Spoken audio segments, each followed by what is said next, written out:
지난 월요일에 일간신문 머릿기사가 표제가 이랬습니다.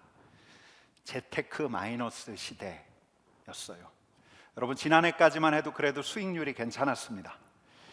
현대자동차, 삼성 SDI 이런 대형주들의 수익률이 마이너스 34%까지 떨어졌대요.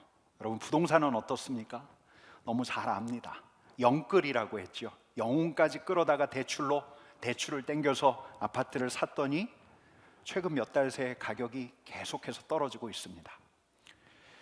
저같이 경제에 문외 안에 있는 사람들에게는 잘 개념이 잡히지 않는 게 있는데요. 그게 비트코인인데요.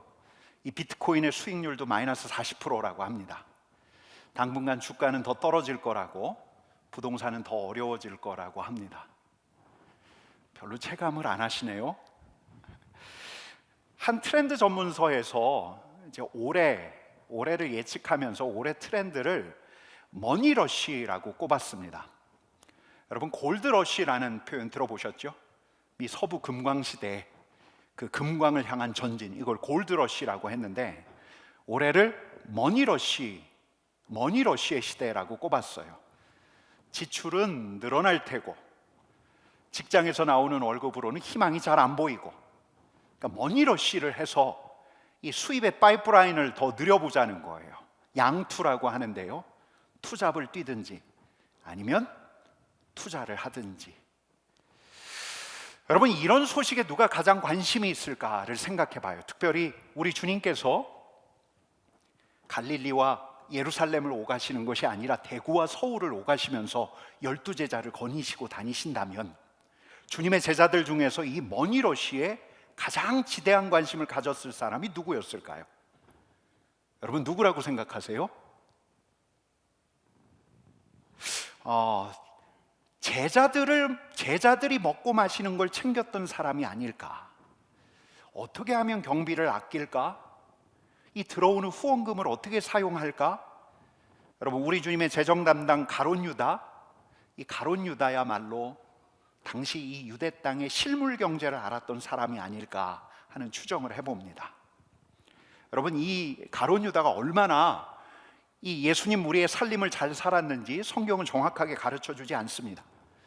여러 경로를 통해서 후원금이 들어왔을 텐데 이 후원금을 어떻게 관리했을지, 12명이 넘는 우리 주님의 제자들이 동숙할 때에 이들의 숙식을 어떻게 관리했을지, 또 이스라엘 그 땅을 거닐면서 무수히 많은 가난한 이들을 만날 때 그 예수님 무리의 그 가용 재정 중에서 몇 퍼센트를 할당에 구제했었는지, 여러분, 성경은 이걸 정확하게 알려주지 않아요.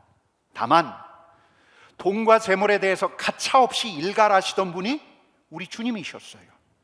재물은 하나님께서 우리에게 주신 선물이지만, 사람 살이를 위한 하나의 수단이지만 자칫 잘못하면 우상이 될 수 있다고 재물에 대해서 굉장히 경계하셨던 분이 우리 주님. 그분의 가치, 그분의 신념에 동조해서 그분을 따르려고 했던 것이 주님의 제자들이라는 걸 생각해 봐요. 그러나 이런 제자들하고 다르게 가룟 유다는 매일매일 재정을 집행했어야 했어요. 부족하진 않았겠죠.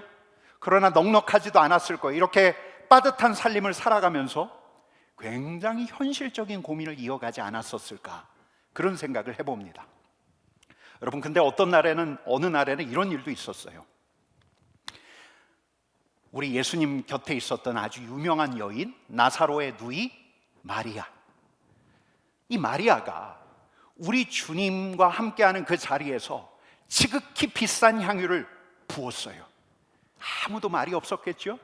그 상황을 보면서 굉장히 난감해했을 거예요. 근데 이 가룟 유다는 그 자리에 있던 우리 주님 스승의 눈치, 스승이 있든 없든 상관없이 아랑곳하지 않고 이렇게 목소리를 냅니다. 그거 300데나리온짜리다. 300데나리온. 여러분, 한 데나리온이 얼마죠?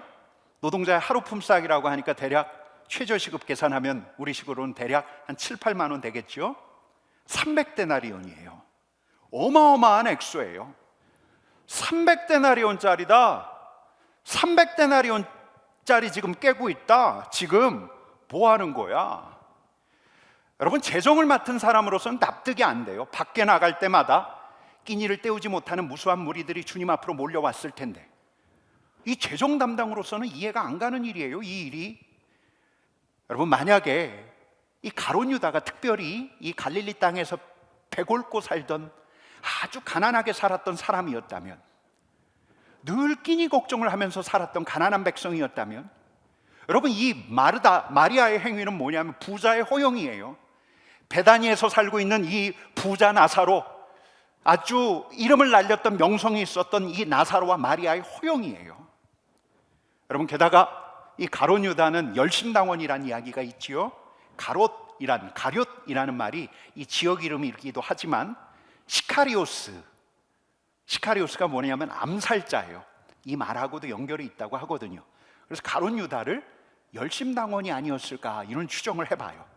여러분, 그러니까 이 가룟 유다는 로마에서, 이 로마 제국으로부터 독립을 쟁취하기 위해서 이 군자금 300데나리온을 모으는 게 얼마나 힘든 일인가, 이걸 진작부터 알고 있었던 거죠.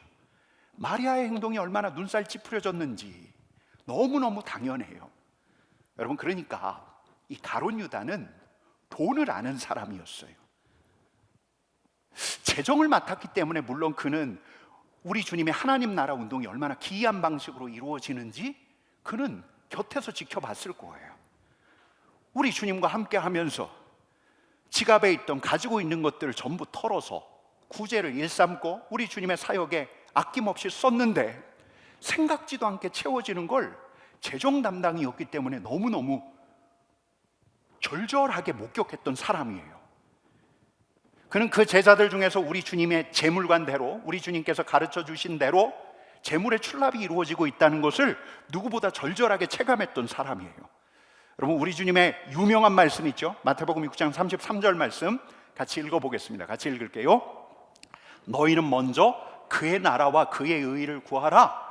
그리하면 이 모든 것을 너희에게 더하시리라. 우리 주님께서는 우리 주님과 그분의 나라를 위해서 재물이 하나의 수단임을 일러주셨어요. 재물이 절대로 목적이 될 수 없다는 거. 여러분, 이 돈주머니 맡았던 가룟 유다야말로 누구보다 절절하게 깨달았겠죠. 근데 그걸 알고 있는 사람, 우리 주님의 공급과 채우심을 절절하게 경험했던 그라 할지라도 그의 마음 안에서 자라는 욕심은 어쩔 수 없었던 거예요. 제어할 수가 없었죠. 여러분, 좋게 이야기하는 거예요. 재정 규모를 늘려보고 싶은 욕심이 있었을 테고, 이 잔고가 꽉 차 있을 때 이걸 다 터는 게 아니라 더 큰 일을 위해서 이 재정을 좀 더 키워보고 싶은 그런 욕심이 있었던 사람이에요. 여러분, 주식이나 비트코인이나 부동산이 없었던 시절인지라 이 가룟 유다는 다른 사람 몰래 예루살렘에 있는 혹은 갈릴리에 있는 고리대금업자하고 동업을 생각했을런지도 몰라요. 여러분, 또 나쁘게 말하면 그에게는 정말로 나쁜 손버릇이 있었을런지도 몰라요. 자기도 모르게 이 공적 자금을 횡령하는 것이요. 300데나리온이 들어오면 아니, 그중에 10분의 1은 내 건데 하면서 속에 있던 욕심을 은근히 다른 식으로 표현했을런지도 몰라요. 여러분, 그러니까 무슨 이야기를 하는 거냐면 가룟 유다는 이렇게 현실적인 욕망을 가진 사람이었다는 것이요. 현실적인 욕망. 여러분, 물론 그래요. 다른 제자들이라 하더라도 이런 욕망이 없었던 게 아니죠. 여러분, 우리 주님이 돌아가시기 전날까지 주님의 제자들이 어떤 논쟁을 했는지 기억하실 거예요. 어떤 논쟁을 했죠? 누가 크냐? 누가 크냐? 여러분, 이 가룟 유다를 요한복음 12장에서 요한복음의 저자 사도 요한이 도둑이라고 단정을 해요. 근데 이 사도 요한도 어떤 사람이었냐면 주님 잡히시기 전, 바로 그 전날 혹은 그 전전날 자기의 형제 야고보와 함께 주님 앞으로 득달같이 달려갔던 사람이에요. 주님께서 예루살렘에 가셔서 주님 나라 이루시면 야고보와 저, 우리 형님과 저 주님의 좌편과 우편에 앉게 해주십시오. 심지어는 어머니까지 동원해서 주님 앞으로 달려나갔던 사람이에요. 여러분, 물론 그때도 그런 게 있었을까요? 권력욕, 인정욕보다 물질욕이 훨씬 더 저급한 욕망, 이렇게 보는 경향. 여하간 분명한 건 이 가룟 유다야말로 우리 시대를 살았다면 머니로 씨를 열심히 시도할 수 있었던 사람이었다는 거죠. 그러니까 주님의 제자들 중에서 이렇게 들여다볼 때 가장 현대적인 사람이 누군가를 찾는다면 저는 가룟 유다가 아닐까 그런 생각을 해봐요. 여러분, 근데 한 가지 더 짚고 갈 게 있습니다. 그는 현실적인 욕망뿐만 아니라 이 돌아가는 상황을 가장 냉철하게 인식한 인물, 그러니까 가장 현실적인 안목을 지닌 인물이었다고도 볼 수 있어요. 300데나리온짜리인데 저 300데나리온이면 수많은 사람 도울 수 있는데, 근데 이 말을 듣는 우리 주님께서 가룟 유다를 한마디도 책망하지 않으셨어요. 도리어 주님께서 뭐라고 말씀하시는지 우리 요한복음 12장 7절하고 8절 말씀 같이 읽어볼게요. 같이 읽겠습니다. 시작. 나의 장래할 날을 위하여 가난한 자들은 항상 너희와 함께 있거니와 나는 항상 잊지 아니하리라. 여러분, 이 말씀을 우리 주님께서 하셨어요. 이 말의 본뜻을 새겼던 제자가 있을까요? 나의 장래할 날을 위하여 그것을 간직하게 하라라고 말씀하셨는데, 이 자리에서는 마리아 이외에는 그 누구도, 다른 주님의 제자들 그 누구도 주님의 장래만큼은 생각하지가 않아요. 여러분, 주님 잡히시기 전날 밤 그러기에 주님의 제자들은 내가 큰 자리, 내가 높은 자리에 올라야지, 이런 누가 크냐 논쟁을 벌였던 걸요. 여러분, 그런데 이 영리하기 짝이 없는 가룟 유다만큼은 우리 주님의 말씀을 진지하게 받았어요. 우리 주님께서 가이사랴 빌립보로부터 시작해서 예루살렘에 이를 때까지 무려 3번이나 말씀하셨던 그 순한 예고를 다시 기억했던 것 같아요. 뭔가 지금 이들이 바랬던 대로, 이들이 기대했던 대로 상황이 돌아가고 있지 않다는 것을 가룟 유다는 눈치챘던 것 같아요. 여러분, 그러니까 가룟 유다는 판세를 읽었어요. 예루살렘 입성을 앞둔 그날 우리 주님께서 혁명가로 예루살렘에 입성을 해서 하늘의 천군 천사를 불러서 로마 군병들을 격퇴할 것이라는 제자들의 기대가 있던 그날, 그래서 왕으로 등극하리라 예상했던 그날, 그는 알았어요. 이런 기대가 얼마나 허랑한 기대인가. 우리 주님은 지금 그 일을 행하려고 하시는 게 아니구나. 여러분, 그러니까 이게 무슨 이야기인가 하니, 우리 주님의 죽음을 제대로 인지했던 사람은 주님의 발치 앞에서 향유를 깼던 여인 마리아하고 더하여 주님의 동궤를 맡았던 가룟 유다였다는 거예요. 여러분, 가룟 유다도 다른 제자들하고 마찬가지였어요. 죽은 자를 살리는 장면 봤어요.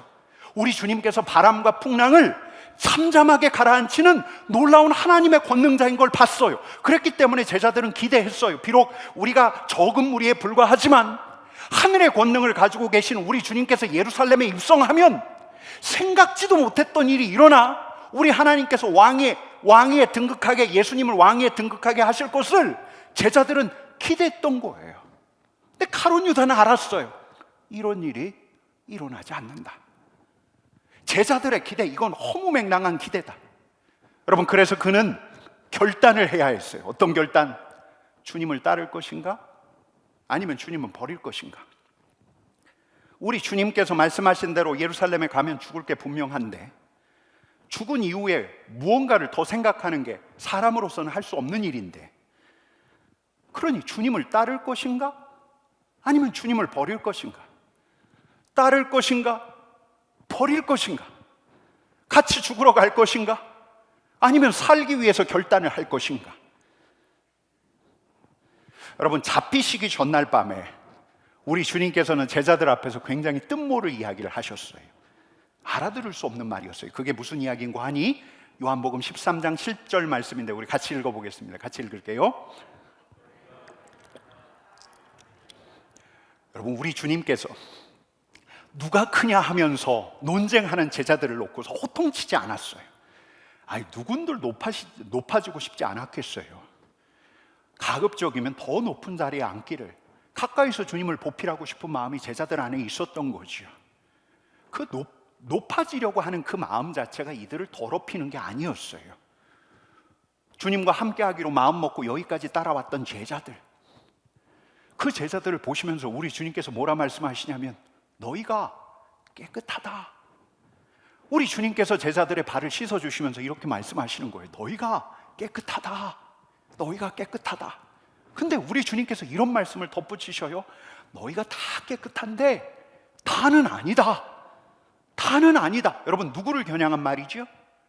가룟 유다를 겨냥한 말이에요. 회개를 맡았지만 스승의 재물관에 동의할 수 없었기에, 탐욕스러웠기에, 이미 판세를 읽고 스승의 미래를 예견했기에, 여러분 단지 그것 때문이 아니었어요. 이미 가룟 유다는 결행을 했어요. 이 현실주의자가 어떤 일을 꾸미고 있는지 우리 주님께서는 아셨어요. 우리 주님께서는 속을 아시는 분이니까, 우리가 어젯밤에 한 일을 다 알고 계시니까. 여러분, 이미 우리 주님께서는 하나님의 말씀을 통해서 구약의 자신을 위해서 예견된 그 예언의 말씀을 통해서 자기에게 어떤 일이 일어날지를 짐작하고 계셨어요. 여러분, 구약의 예언자가 이미 이런 예언을 했어요. 18절 하반부를 같이 읽어볼게요. 같이 읽을게요. 내 떡을 먹는 자가 내게 발꿈치를 들었다 한 성경을 응하게 하려는 것이니라. 여러분, 근데 이 시편 말씀이 그동안 우리 주님 안에 있었던, 자신을 위한 예언의 말씀으로 주님 안에 있었던 이 말씀이 현실이 되었던 순간, 그러니까 지난 몇 년 동안 함께 지냈던 이가 발꿈치를 들었을 때, 주님을 들고 일어났을 때, 발을 씻을 때조차 평소와는 다르게 가룟 유다가 얼굴을 돌려요. 주님께 자신의 발을 내미는데 주님하고 시선을 맞추지 않아요. 그때 우리 주님께서는 넌지시 가룟 유다의 속마음을 보셨겠지요? 여러분, 주님의 마음이 아팠어요. 여러분, 21절 말씀을 우리 같이 읽어보겠습니다. 같이 읽어볼게요. 같이 읽을게요. 시작. 예수께서 이 말씀을 하시고 심령이 괴로워 증언하여 이르시되 내가 진실로 진실로 너희에게 이르노니 너희 중 하나가 나를 팔리라 하시니. 여러분, 우리 주님의 심정을 적나라하게 보여주는 대목이, 한번 따라해 봅시다. 심령이 괴로워. 심령이 괴로운 거예요. 여러분, 이건 우리 주님의 번민이었어요. 원어를 따져 들어갔더니 타락해. 이건 공포, 경련, 혼란이에요. 야, 이제 내 앞에 일어날 일들, 우리 주님 앞에서 일어날 그 일들을 생각하니까 우리 주님께 심령의 괴로움이 몰려오는 거예요. 팔리게 될 거예요. 뿐만 아니라 달리게 될 거예요. 팔리고 달리고 십자가에 달리고, 뿐만 아니라 피를 쏟게 될 거고 하나님의 징벌을 받을 거예요. 가룟 유다로 인해서 일어날 일들을 예견할 때 우리 주님의 심령이 괴로웠어요. 여러분, 단지 근데 이것뿐만이 아니에요. 이렇게도 볼 수 있어요. 심령이 괴로웠어요. 여러분, 이건 어떤 괴로움이냐면 이런 괴로움도 포함되어 있어요. 유다에 대한 괴로움이에요. 유다의 운명을 아는 분에 대한 괴로움이에요. 유다의 운명을 알기에 우리 주님의 심령이 괴로운 거예요. 여러분, 우리 주님께서는 그의 사랑하는 제자들을 어떻게 대하셨는지 요한복음 13장 1절에서는 이렇게 이야기하고 있어요. 우리 같이 읽어볼게요. 같이 읽겠습니다. 세상에 있는 자기 사람들을 사랑하시되 끝까지 사랑하시니라. 아멘. 세상에 있는 사람, 자기 사람들을 사랑하셨는데 사랑하던 사람의 운명이 예견되니까 우리 주님이 괴로우신 거예요. 사랑하는 사람에 대한 그 운명에 대한 괴로움, 그 파국적 결말, 그걸 아시기에 그에 대한 괴로움, 나아가 우리 주님의 번민과 괴로움은 가룟 유다뿐만 아니라 종국에 가서 그분을 거부할 이들을 향한, 이들로 인한 그런 번민과 괴로움이었던 거죠. 여러분, 요지가 뭐냐면 가룟 유다를 시작으로 해서 한때 주님의 빛 안에 있었던 수많은 사람들이 주님을 등졌어요. 그들은 돈의 중요성을 알았어요. 돈이 어떻게 들어오고 돈이 어떻게 흘러가는지 알았어요. 그러다 보니 돈을 어떻게 증식시켜야 하는지도 알았어요. 재산을 어떻게 불려야 하는지. 주님의 빛 아래에 있으면 필요한 만큼 채워주시는 경험 하지 않은 거 아니에요. 창고가 비고 지갑을 다 털어낼 때마다 또다시 은혜를 구해야 하는, 여러분, 이게 한편으로 좋긴 하지만 빠듯해질 때마다 주님께 은혜를 구해야 하는 이 빠듯한 삶, 여러분, 이게 비루하게 느껴지기도 했어요. 어느 땐 너무너무 불안스럽게 보여요. 이번엔 안 채워주시면 어쩌지? 지난번까지는 채워주셨는데. 우리 주님께서 일용할 양식을 구하라고 했지만 일용할 양식만을 가지고 살기에는 택도 없는 인생인데, 조금 더 넉넉한 인생을 꿈꾸다가 언제부턴가 머니러쉬 대열에 동참했는지도 몰라요. 여러분, 규모로 보면 굉장히 보잘것없긴 하지만 시골교회 가난한 목회자의 아들로 자란 저는 고등학교 때 제 주머니에 있었던 건 딱 회수권 2장이었어요. 버스 회수권 2장. 그래서 그때 다짐했어요. 머리가 큰 다음에 독립할 나이가 되면 나는 경제관념은 장착한다. 경제적인 수완을 익힌다. 남의 도움을 하나님의 은혜로 해석하는 식의 삶은 살지 않는다. 이렇게 단단히 마음을 먹었어요. 회계장부를 맡았던 가룟 유다만큼은 아니었지만 제가 저희 아버지, 우리 가족의 삶을 보면서 우리 하나님께서 마치 엘리야에게 사렙다 과부를 통해서 또 까마귀를 통해서 공개하셨던 것처럼 필요한 때마다 공급하시는 걸 자주 봤어요. 근데 우리 하나님께서는 꼭 필요한 만큼만 채워주세요. 섭섭하게. 더 많이 채워주시면 좋겠는데. 여러분, 이렇게 살다가 평생 기도하면서 의존적인 사람으로 살아서는 안 되겠다라는 생각을 했어요. 그래서 작정했어요. 대학 때 나는 잘 먹고 잘 살아야겠다. 그러다 하마터면 등질 뻔했어요. 여러분, 가룟 유다 같은 탁월한 현실 감각을 가지고 있는 이가 놓치기 쉬운 게 있어요. 그건 뭐냐면 현실 이상의 현실이에요. 여러분, 이걸 하나님의 현실이라고 불러볼게요. 하나님이 이끄시고 하나님이 인도하시는 현실이에요. 여러분, 이 하나님의 현실, 이건 주가나 부동산이나 비트코인, 월급 봉투가 결코 보장해주지 못하는, 꼭 필요한 만큼만 채우시고 공급하시는 공급과 채움의 현실 그 이상이에요. 여러분, 여러분과 저에게 주어진 에너지가 한정되어 있어요. 이걸 어디다 쓰는가가 관건인데, 은혜가 임하고 나면 공급과 채움의 현실이 우리 하나님의 현실이라는 걸 눈뜨고 나면, 여러분, 물론 다 그래요. 더 넉넉하기를 바래요. 더 넉넉하기를 바래요. 그러나 공급과 채움의 그 이상의 현실인 하나님의 현실을 눈뜨고 나면 지금 내가 얼마나 가지고 있고 얼마나 벌어야 하는가가 인생의 관심사가 되지 않아요. 도리어 나와 함께 하시는, 나를 먹이시고 채우시는 우리 하나님과 함께 하는 것이, 그분의 뜻이 무엇인가가 관심사가 되는 거죠. 우리 하나님이 인도하시고 이끄시는 분명한 내 앞의 현실, 그렇다면 채우시고 공급하시는 그분 앞에서 내가 지금 할 수 있는 것, 내가 지금 해야 할 일에 에너지를 쏟을 수 있는 거예요. 여러분, 물론 저는 목회자로서 이 자리에 있는 여러분 모두가 해가 지나면 지날수록 지금보다 더 맛있고 고급진 음식을 먹고 더 넓은 집에서 살기를 바라는 마음이 있어요. 하지만 머니러쉬를 시도하는 현실 감각이 진짜 현실 감각을 잃어버리게 할 수 있다는 거예요. 머니러쉬를 시도해야만 하는 물질에 대한 염려와 걱정과 이 현실에 대한 안목이 진짜 우리 하나님의 현실에 대한 감각을 잃어버리게 할 수 있다는 거예요. 우리 하나님께서 인도하시고 다스리시는 현실, 우리 하나님과 함께하는 살아있는 현실. 여러분, 우리 주님께서는 가룟 유다, 그게 안타까웠어요. 가룟 유다와 그의 친구들, 그런 모습, 진짜 현실을 보지 못하는, 현실적인 안목을 장착했기에 하나님의 현실이라고 하는 진짜 현실을 보지 못하는 것을 무척 안타까워하셨어요.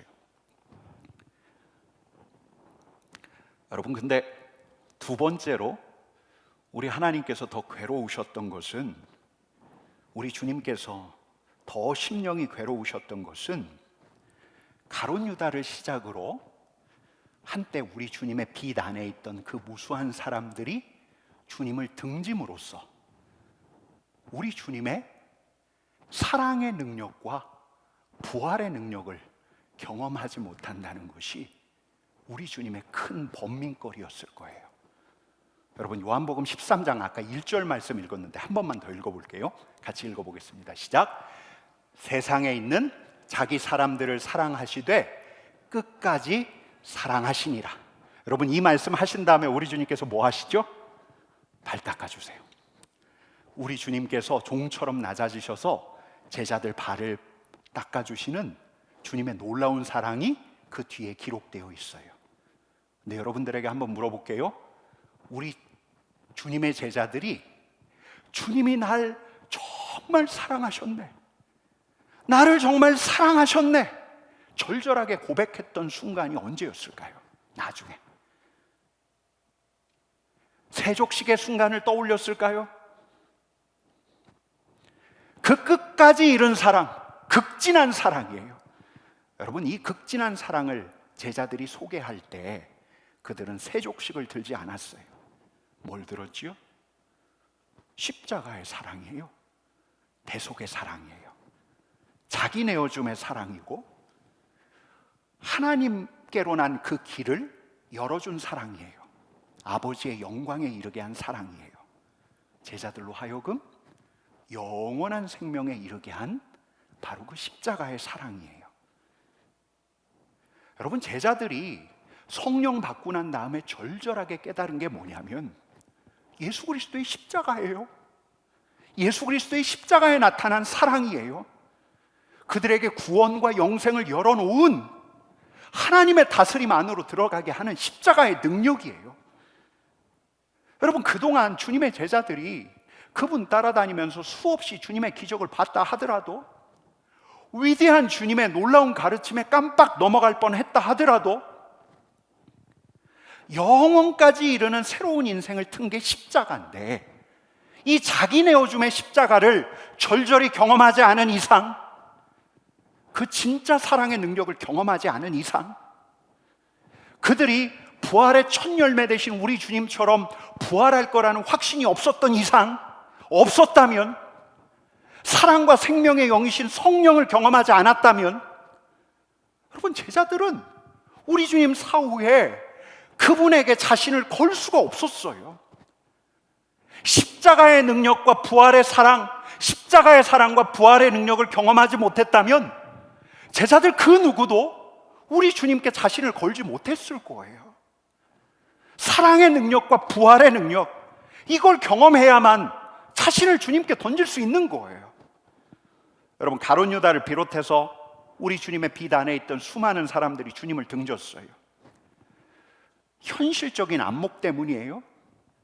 판세를 읽어낼 수 있는 기가 막힌 통찰력 때문이에요. 근데 아무리 현실적인 안목을 장착하더라도, 아무리 판세를 읽는 능력이 뛰어나다 하더라도 이걸로는 예수 그리스도의 십자가를 읽어내지 못해요. 예수 그리스도의 십자가는 단지 미련하고 어리석은 것에 불과해요. 무력한 것에 불과해요. 여러분, 그러고 나면 사랑과 부활의 능력을 거부하고 말 거예요. 그러고 나면 우리 주님이 안타까웠던 것은 원한과 증오와 고통과 후회와 절망과 낙심의 형벌을 받게 될 거예요. 이게 우리 주님을 거부한, 사랑과 부활의 능력을 거부한 이들이 받게 될 최후의 형벌인데, 이들의 운명을 알고 계신 우리 주님께서 왜 심령이 괴롭지 않으셨겠어요? 제자의 운명이 눈에 보이는데 왜 우리 주님의 심령이 괴롭지 않으셨겠어요? 그의 파국적 결말이 보이는데 왜 우리 주님 마음 안에서 번민이 생기지 않았겠어요? 현실의 안목 장착하고 판세를 읽어내는 이 영리하고 기민한 제자의 앞날이 훤히 보이는데 왜 우리 주님께서 괴로워하시지 않을 수 있었겠어요?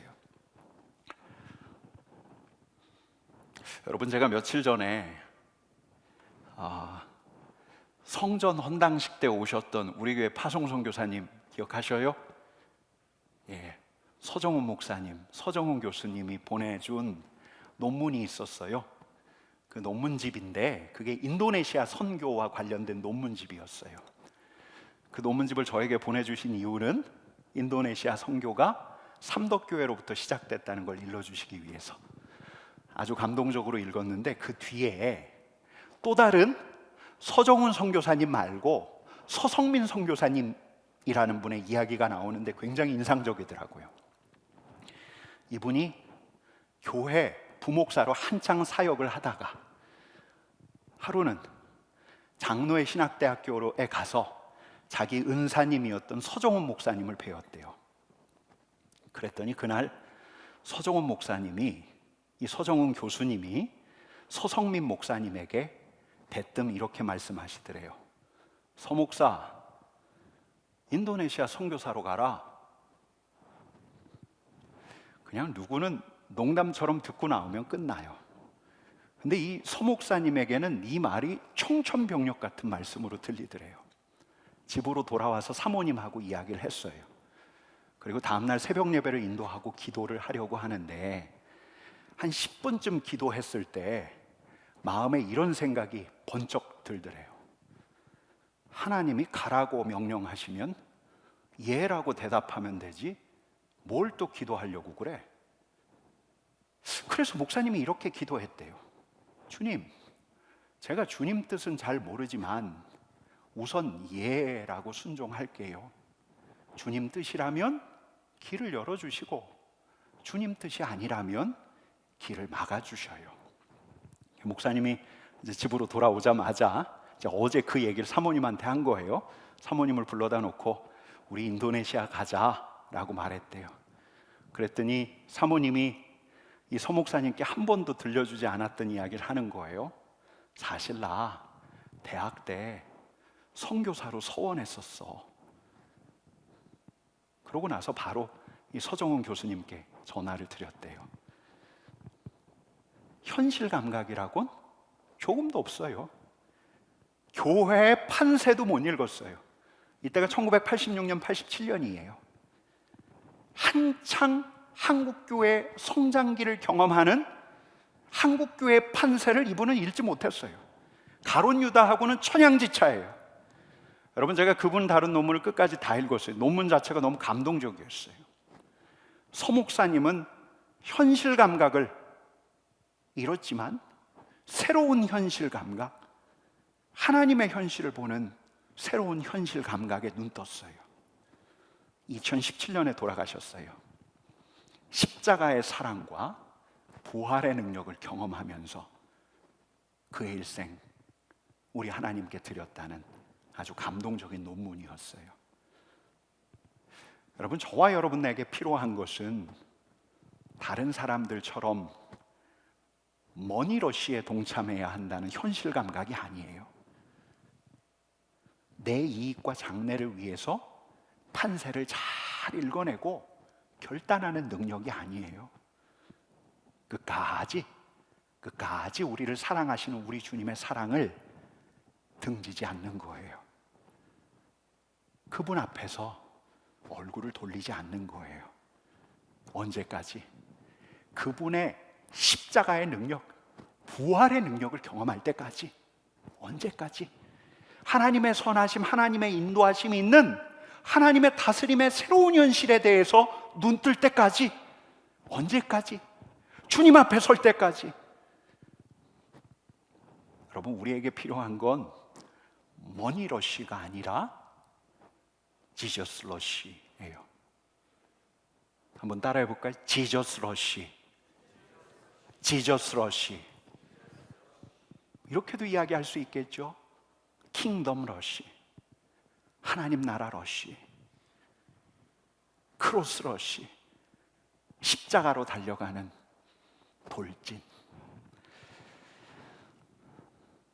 현실적인 안목을 가지고 영리한 머리와 냉정한 판세를 읽는 능력과 결단을 가진 이들이 하나도 부럽지 않아요. 주님의 부르심을 받은 주님의 사랑 안에 있는 우리들은 우직하게 또 순전하게 우리 주님을 붙들고 그분을 누리며 그분의 세계를 사는 사람들이에요. 저와 여러분들 모두가 주님의 사랑과 부활의 능력을 온전히 누릴 수 있기를, 우리로 새로운 현실에 눈뜨게 하는 하나님 나라의 놀라운 감각을 하나님께서 우리 모두에게 허락해 주시기를 간절히 축원합니다.